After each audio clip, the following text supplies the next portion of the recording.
Hello, everyone. Pastor Randall here. Thank you for joining me at Loudon United Methodist Bible Study as we cover the second part of the Samson story, the part that most people have heard of, Samson and Delilah. So we've already met Samson, part meathead, part brilliant, kind of brilliant tactician, at least cunning and out of the box thinking. Of course, though he is a Nazarite, he touches dead things, he drinks, and this is where we pick up. The next story, before we get to Delilah, is a funny little aside. Another sort of meathead uh, strongman story, very similar to Hercules or Gilgamesh. He's going to a town and he sees a prostitute and he thinks she's pretty, so he spends the night with her. The people of the town decide, because they're Philistines, they are like, we can get Samson. We're going to wait until morning and we're going to jump him outside of her house. Well, he actually leaves at midnight, and it's kind of not, it's a little vague on whether or not they were even there yet or if they just weren't looking. He goes to the city gates knowing what they're up to. He rips the city gates from their hinges and carries it out into the hillside above the city and drops the gates there. They're not going to shut the city gates and trap him inside, as he sort of gives a symbol of you don't matter to them. Now, after this, he meets a Philistine woman named Delilah, and he finds her to be very attractive. He falls madly in love with her. The Philistine leaders say, help us by finding out what Samson's secret is. So she does. She goes, oh, Samson, if you would just tell me your secret. Now, he messes with her for 4 times. He's like, well, if there's bowstrings that have never been strung and aren't dry yet, if I'm bound by them. So he goes to sleep. He wakes up bound by bowstrings that have not quite dried yet. And she's like, Samson, Samson, the Philistines are here. And he hops them off, and he's still. And so then she goes, oh, Samson, you don't love me. You've embarrassed me by this. And he goes, well, okay. Ropes that have never been used. And they bind him with fresh ropes, and again, Samson, Samson, the Philistines are here. And he wakes up and he pops the stuff open and he wins again, to which she says, oh, Samson, you are again just making me so miserable. But this continues. In the Bible,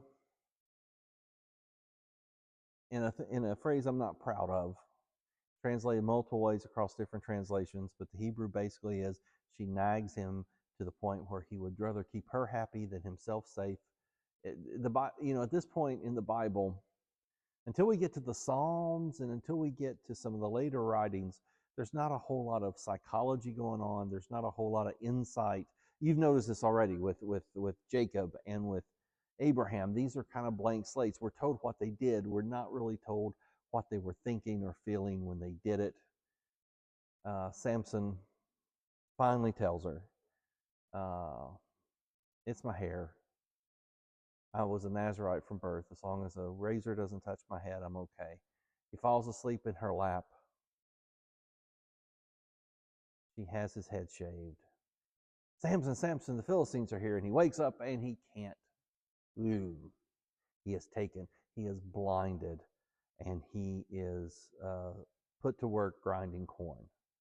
Now, they're going to bring him into their temple the Philistines are, for some sport, to mock him and to mock him and to hurt him.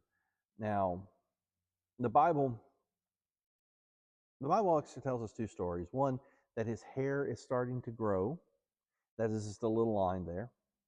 And then the second is that once he gets there, and so the temple has it's an open air thing, and so there's a porch on top, and the important people are up there partying. The common people are down below, and then where they could see it is where he's stumbling.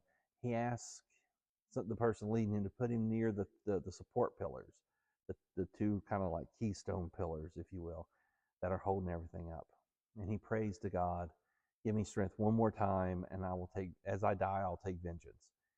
And so he pushes with all of his might. And again, this is the very cinematic moment that has been made when they make movies of this story.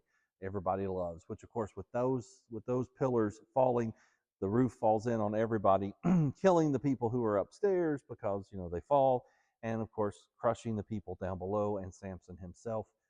Because being Hebrew, it's very important that your body is properly buried.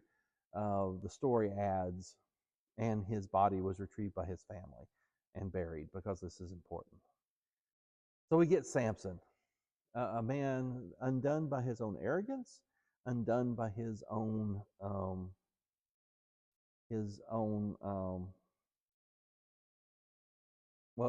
flaws, really.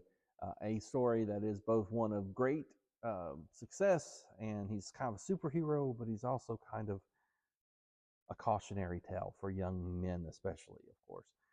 And that's where that leaves us. And I want to say this is the last good story in Judges. Things literally are going to go to heck in a handbasket really quick next time as we look at the last chapters of the book of Judges. Thanks for being with me, and God bless.